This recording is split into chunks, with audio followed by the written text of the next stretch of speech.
Howdy, friend. Sam Houston here, hoping you're living in high cotton. And if you're lucky enough to be in Texas, I know you're most of the way there. Now enjoy your daily dose of Texas history and Texas pride. Howdy, friend. Welcome back to the Feed Bandit podcast and your Texas History Roundup for July 2nd. In 1731, the Villa of San Fernando de Bears in San Antonio was established when Presidio Captain Juan de Almazan laid out the central square between the San Antonio River and San Pedro Creek. This was 4 months after the Canary Islanders arrived. The Presidio of San Antonio de Bears had been established in 1718. In 1843, the first major escape of Texas prisoners from Parote Castle in Mexico occurred when 16 men slipped out through a hole bored in the walls. 8 of them were recaptured. The prison held captives from the Santa Fe and Meyer expeditions, the Nicholas M. Dawson fiasco, and General Adrian Wool's raid on San Antonio.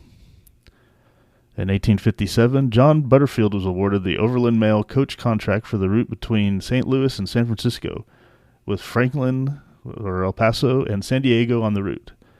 This route became known as Butterfield Overland Mail. Stations were built approximately every 20 miles along the route.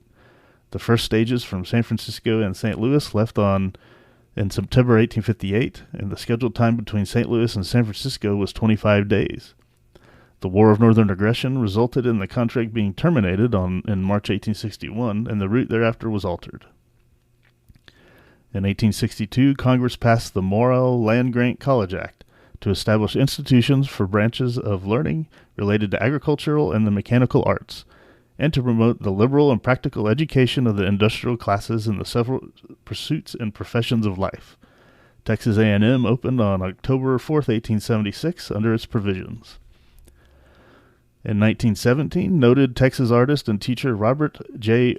Onderdonk died in San Antonio, where he spent most of his adult life after coming to Texas from Maryland in 1889.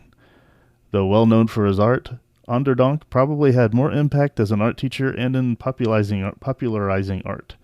His major commission, The Fall of the Alamo in 1901, is in the Governor's Mansion. In 1923, Theodore A. Ted Lyons, who had been a three-sport star at Baylor University, made his pitching debut with the Chicago White Sox. He played 21 seasons for the White Sox and managed the team for 3 of those seasons. He won 20 or more games in each of the 3 seasons, finishing with a record of 260 and 130. A member of the Baseball Hall of Fame, Lyons passed away in Louisiana in 1986. And that, my friends, was your Texas History Roundup for July 2nd. Thanks so much for listening, and we will catch you back here tomorrow on the next one. You take care. Well, there you have it. If you like our podcast, check us out at feedbandit.com. There you'll find awesome Texas First outdoors gear and apparel.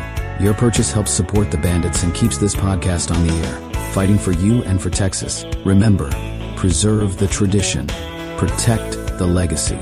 Until next time.